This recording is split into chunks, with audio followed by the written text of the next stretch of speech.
نبی پاک صلی اللہ تعالیٰ علیہ وسلم نے ہمیں حقوق العباد کے معاملے میں زیادہ احتیاط کرنے کا کہا ہے، اور حضور سید عالم علیہ السلام نے صحابہ کے بھرے مجمع میں سے یہ سوال کھڑا کیا، فرمایا تم مجھے بتاؤ مفلس کون ہے؟ غریب، تنگ دست اور بالکل تہی دست بندہ کون ہے؟ ہمارے ہاں سارے لوگ یہ رمضان شروع ہوتا ہے تو لوگ کہنا شروع کر پیر صاحب دعا منگو، حالات بڑے خراب ہیں۔ مثلا کیا خراب ہے حالات؟ شامی روٹی نہیں لبدی، حالات صرف یہ خراب ہیں کہ پڑوسی نے پجارو لے لی اور مجھے نہیں ملی، اتنے ہی حالات خراب ہیں، اس سے زیادہ تو نہیں۔ حالات اتنے ہی خراب ہیں کہ جو باہر بھائی چلا گیا تھا اس نے فلانی سوسائٹی میں پلاٹ لے لیا، میں پیچھے رہ گیا ہوں، اس سے زیادہ تو کوئی ایسا معاملہ نہیں۔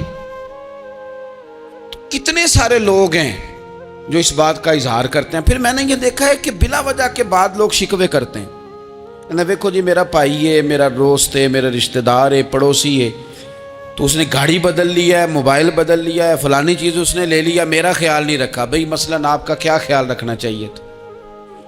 نہیں، اس نے موبائل لیا ہے 3 لاکھ کا، تو آپ کا خیال ہے کہ میرا یہ خیال رکھتا کہ 1.5 کا مجھے لے دیتا، 1.5 کا وہ یہ لے لیتا۔ یہ مطالبہ غلط ہے شریعت میں۔ آپ کے جو ذمے، اس کی ذمہ داریاں جہاں تک بنتی ہیں وہاں تک تو وہ ادا کرے گا۔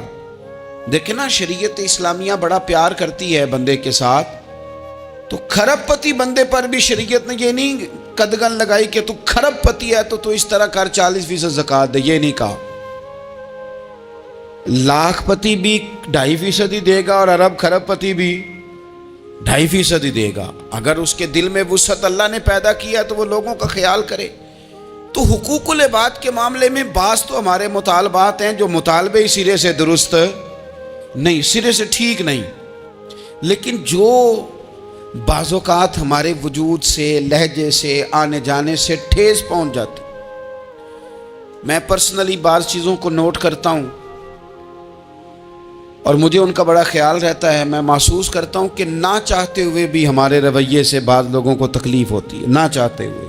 تو حقوق العباد کے مسئلے میں ہم زیادہ کمزور ہو جاتے ہیں۔ آج یہ سوچنا ہے کہ وہ جو میری ذمہ داریاں ہیں، جو شریعت نے، دین نے، اسلام نے، اور کچھ میں نے خود کہیں شاگرد بن کر، کہیں ارادت مند بن کر، کسی جماعت کا ممبر بن کر، کسی مسجد کی ذمہ داری لے کر، کسی ویلفیئر کام کی ذمہ داری لے کر، کسی غریب کی ذمہ داری لے کر، کسی مزدور کی ذمہ داری لے کر، جو میں نے اپنے اوپر خود چیزیں ضروری قرار دے لی ہیں، میں ان میں کہاں تک کامیاب ہو سکا ہوں اپنی ذمہ داریوں کا۔ حضرت معاویہ بن خدیج رضی اللہ تعالیٰ عنہ ایک صحابی ہیں، وہ فرماتے ہیں کہ مجھے حضرت عمر نے کہیں بھیجا تھا جہاد کے لیے، تو میں وہ کامیابی کی خبر لے کر دوپہر کو لوٹا، تو عرب شریف کے اندر چونکہ گرمی زیادہ ہوتی ہے، میں نے مناسب نہیں سمجھا کہ میں حضرت عمر کو دوپہر کو جگا کے خبر دوں کہ حضور بے فکر ہو جائیں، اللہ نے کامیابی دے دی۔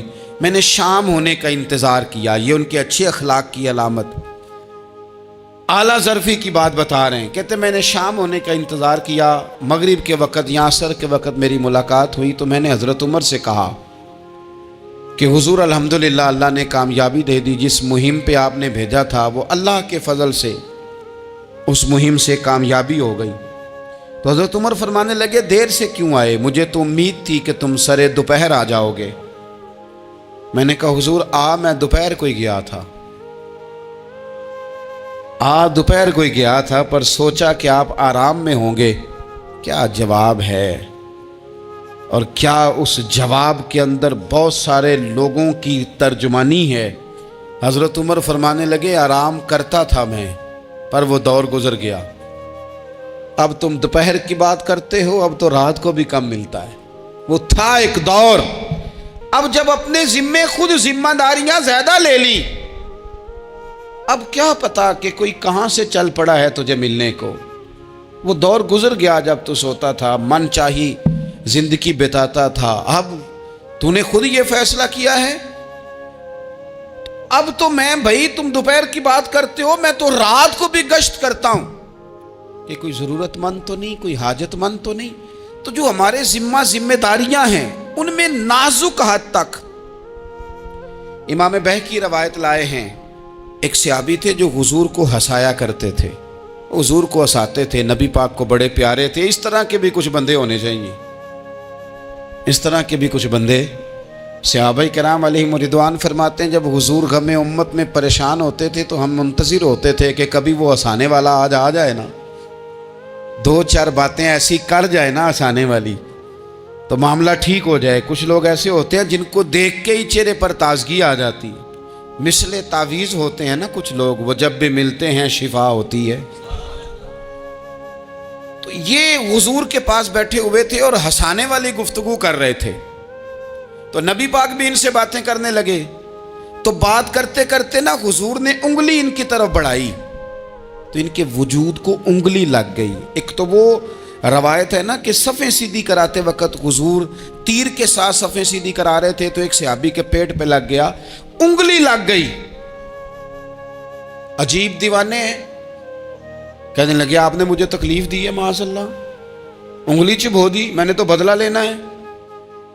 ہمارے ہاں مسئلہ یہ بن گیا ہے کہ کوئی بڑا آدمی بھی اپنے آپ کو قانون کے حوالے نہیں کرتا۔ ملک سے لے کر امت مسلمہ کے کل مسائل تک ہمارے ملک کے اندر ہر بندہ اس کا مزاج ہوتا ہے کہ وہ اپنے آپ کو قانون سے بالا تر سمجھتا ہے۔ لائن میں لگنا لوگ پسند نہیں کرتے۔ یہ ایک بہت بڑا مسئلہ ہے۔ حضور صلی اللہ علیہ وسلم کی انگلی لگ گئی تو کہنے لگے آپ نے تو مجھے تکلیف دی ہے، میں تو بدلہ لوں گا۔ تو حضور نے فرمایا لے لے بدلہ۔ اپنے آپ کو قانون کے حوالے بڑا آدمی جب کرتا ہے تو قانون کی عزت بڑھتی ہے، قانون کا وقار بڑھتا ہے، سوسائٹی کے اندر پھر طاقتور قانون ہو جاتا ہے۔ لیکن جب غریب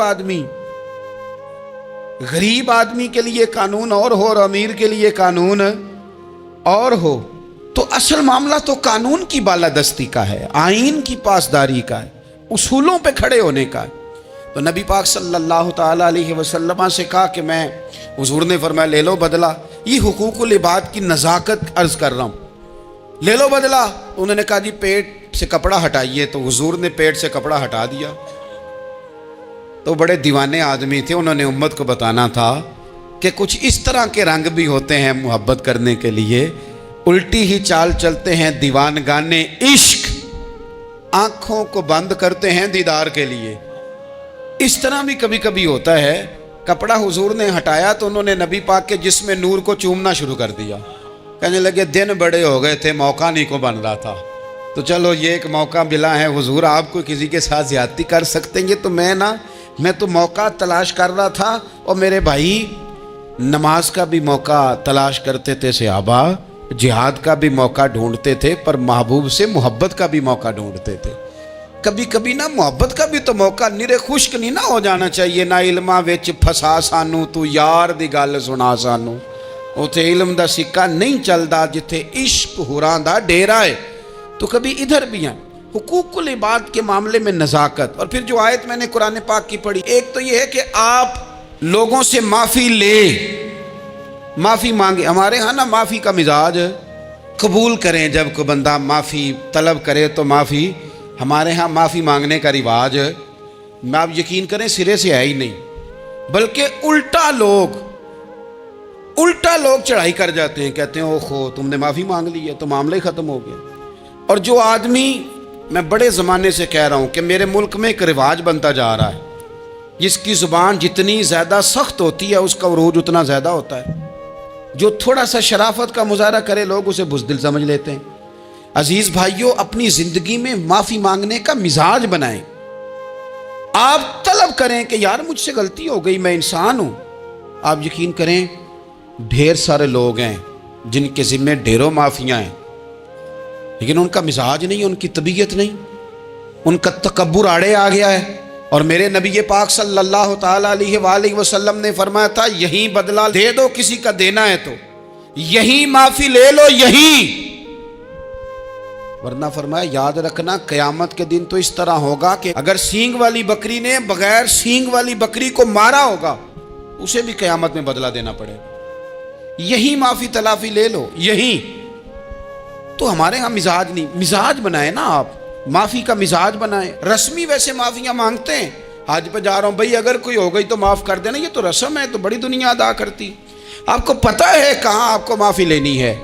تو جہاں جہاں اس طرح کے معاملات ہیں وہاں آپ کلیئر کریں. صحیح بخاری میں حدیث ہے حضرت ابو ذر غفاری سے، جب کسی نے کہا کہ آپ نے اسی طرح کے کپڑے خود پہنے ہیں جس طرح کے آپ کے غلام نے پہنے، یہ کیا معاملہ ہے؟ تو فرمانے لگے، اعلانیہ خود بتانے لگے، فرمانے لگے مجھ سے ایک دفعہ غلطی ہو گئی تھی، میں نے ایک غلام کو جھڑک دیا تھا تو نبی پاک نے مجھے تنبیہ فرمائی، تو میں نے اس غلام سے معافی بھی مانگی، اور اس دن سے لے کر آج تک میں جس طرح کا خود لباس پہنتا ہوں اسی طرح کا اپنے غلام کو پہناتا ہوں.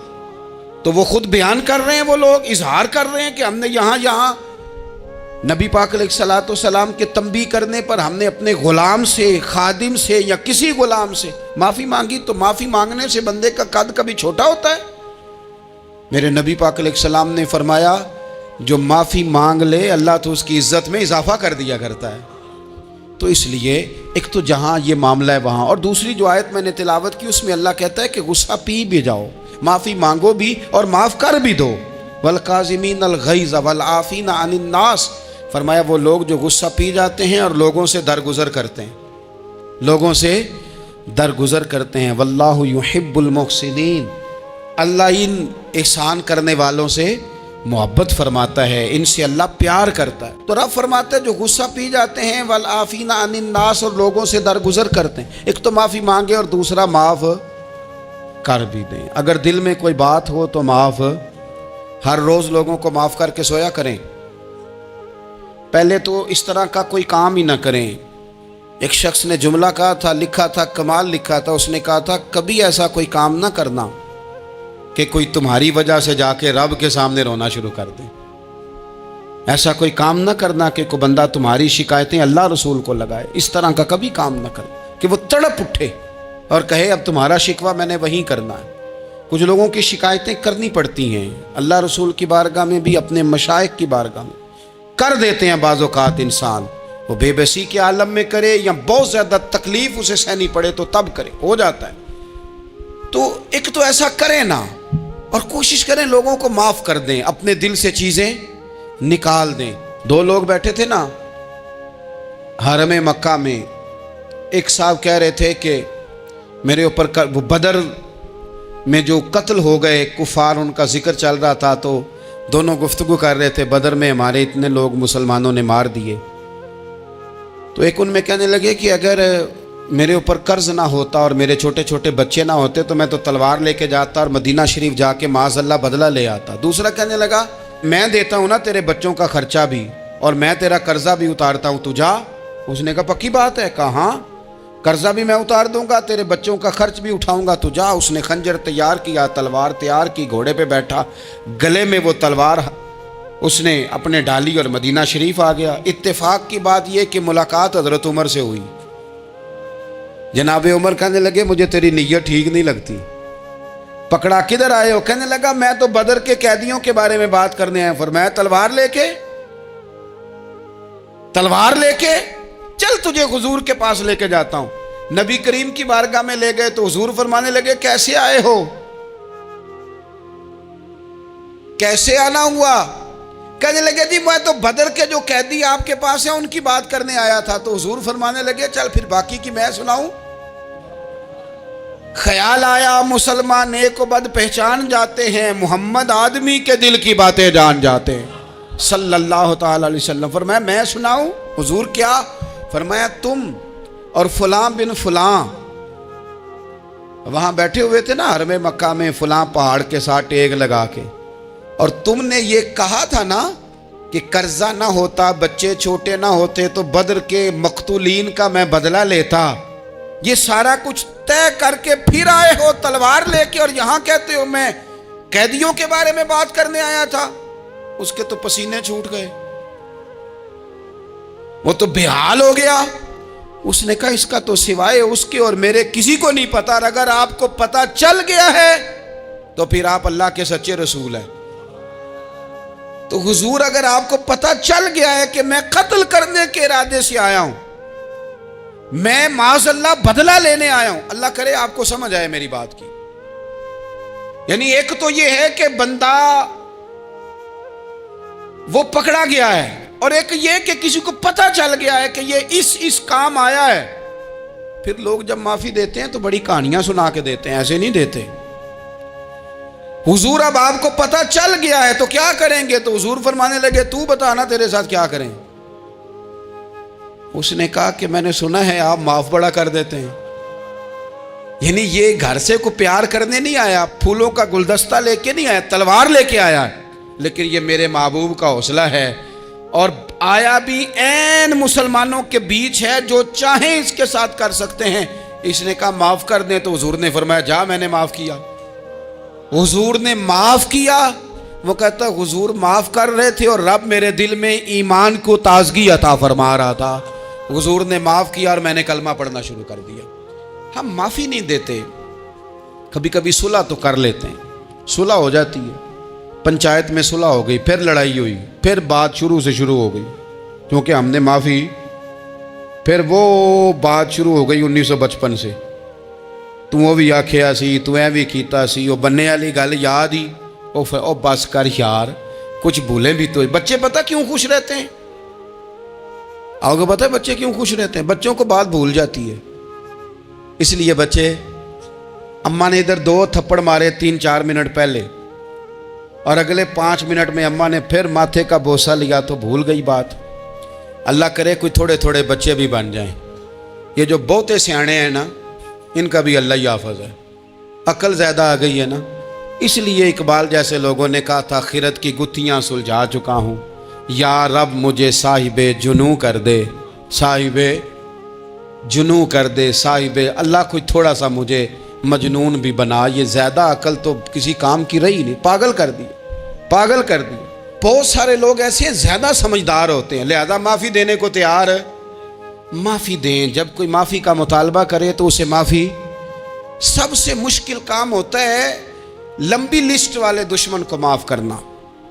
لسٹ جس کی لمبی ہو نا غلطیوں کی، ایک آدھ غلطی تو معافی ہو جاتی ہے، کچھ لوگوں کی لسٹ بھی بڑے کچھ عادی مجرم بھی ہوتے ہیں، لسٹ لمبی ہوتی ہے، ان کو معافی دینا بھی تھوڑا سا مشکل ہوتا ہے۔ لیکن کمال بھی یہ ہے کہ جس کی لسٹ لمبی ہو اسے یک جنبش قلم بندہ معاف کر دے، کو چھٹی ہو گئی جا تجھے معاف کیا۔ اور یہ ہمیں کیوں کرنا چاہیے کہ میرا رب بھی ایسے کرتا ہے، میرا رب بھی ایسے، وہ گنواتا تو نہیں نا، یہ بھی کیا، یہ بھی کیا، یہ بھی کیا۔ حضور فرماتے ہیں، ذرا سننا حدیث، حضور فرماتے ہیں کچھ لوگوں پہ اللہ کرم کی چادر ڈال کے نا قیامت والے دن، یہاں بھی اس نے پردہ رکھا تھا تو وہاں بھی کرم کی چادر ان پہ ڈلے گی، تو اللہ فرمائے گا یہ گناہ کیے تو چھوٹے چھوٹے گناہ اس کے گنوائے جائیں گے، یہ اب وہ ڈرے گا، چونکہ پتہ تے سارا ہے نا سردار نو کیتیاں دا، اب وہ ڈرے گا، چھوٹے چھوٹے گناہ اس کے گنو، تو اس کا خیال ہے بڑے بڑے بھی نہ سامنے آ جائیں، چھوٹی چھوٹی غلطیاں اس کی گنوائی جا رہی ہیں، جو ڈر رہا ہے، کانپ رہا ہے۔ قربان جائیں نبی پاک کے لفظوں پہ، کچھ گلاں اجیاں نے قرآن پاک اجیاں نے، یہ نا میری دادی کہا کرتی تھی، میری اماں کہا کرتی تھی، اے کچھ کام اجائے نے، کچھ گلاں اجیاں نے کہ اتنے دل کردہ ہے صفحہ بند ہو جانا ہے تو معافی ہو جانی ہے، یعنی ختم ہے یہ بات، اس سے آگے کسی نے سوال پوچھنا ہی نہیں۔ چھوٹے چھوٹے گناہوں کا اللہ تذکرہ فرمائیں، یہ کیا یہ کیا یہ کیا، یا اللہ ہو گیا۔ اب بندہ ڈر رہا ہے کہ بڑے بڑے بھی سامنے آ جائیں گے، لیکن چھوٹے گناہوں پہ ہی فل سٹاپ لگا کے نا، تو رب فرمائے گا یہ جو تیرے گناہ ہیں نا اس کے بدلے تجھے نیکیاں دی جا رہی ہیں، تو نے سچی توبہ کی تھی تو ان گناہوں کو بدل کے نیکیاں بنایا جا رہی ہیں۔ پہلے ڈر رہا تھا، حضور فرماتے ہیں، اب فٹافٹ بول پڑا، کہنے لگا یا اللہ میں نے تو بڑے بڑے بھی کیے ہیں، یعنی اگر چھوٹوں کی نیکیاں بن گئی ہے تو وہ پاپ کدھر ہیں بڑے بڑے، وہ میرے کدھر ہیں۔ کریم یہ بات کر رہے ہیں اور صحابہ رو رہے ہیں، میں نے تو بڑے بڑے بھی کیے ہیں، بڑے بڑے کدھر ہیں۔ اللہ تعالیٰ بندوں کو معاف فرماتا ہے، رب اپنے بندوں کو وہ معاف کرتا ہے۔ اگر اللہ معاف نہ کرے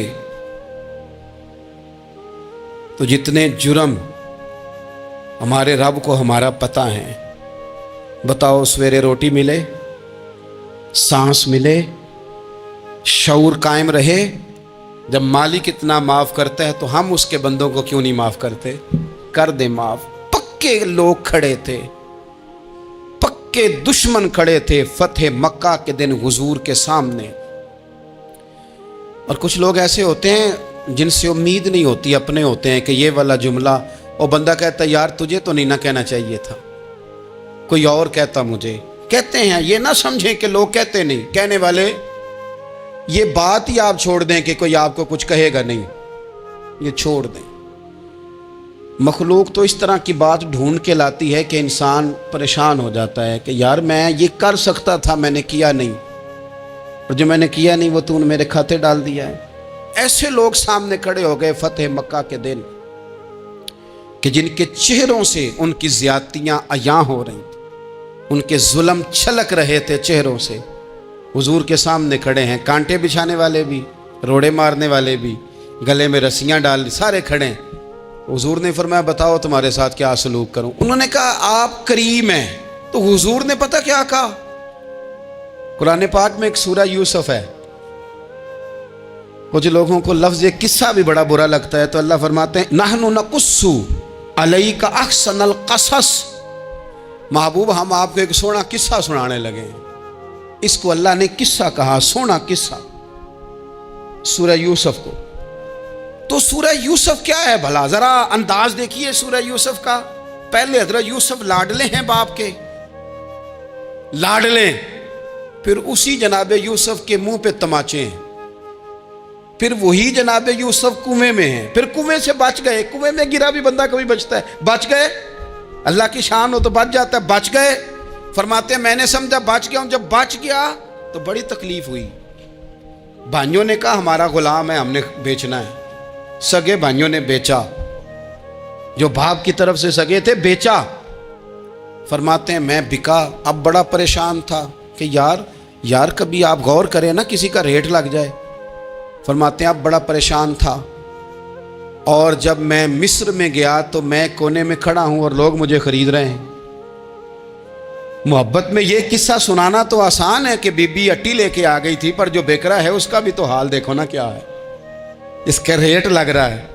یہ بھی تو بڑی. اور جناب یوسف کہتے ہیں پھر عزیز مصر نے خرید لیا تو بادشاہ کے گھر گیا تو کچھ سکھ کا سانس آیا.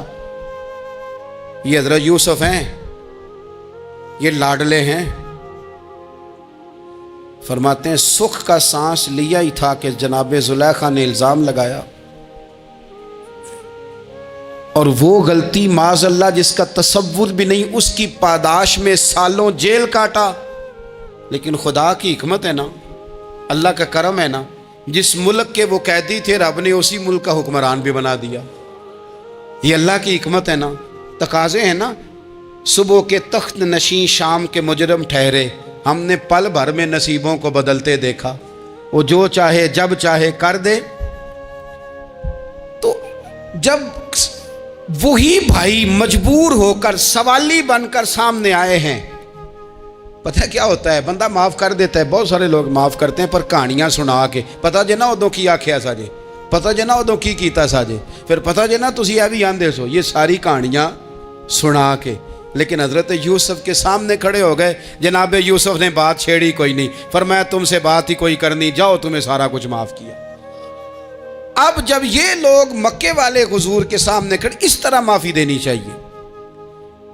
یہ جب سامنے کھڑے ہوئے تو حضور نے فرمایا پتہ تمہارے ساتھ کیا سلوک کرنے والا ہوں؟ کہا حضور نہیں. فرمایا وہی جو جناب یوسف نے بھائیوں کے ساتھ کیا تھا. پچھلا صفحہ پلٹنا ہی کوئی نہیں، جاؤ تمہیں معاف کیا، جاؤ تمہیں معاف کیا، جاؤ تمہیں معاف کیا. اور صرف معاف نہیں کیا، ساتھ عزت بھی دی. سب سے زیادہ مقابلے تو حضرت ابو سفیان نے کیے تھے نا،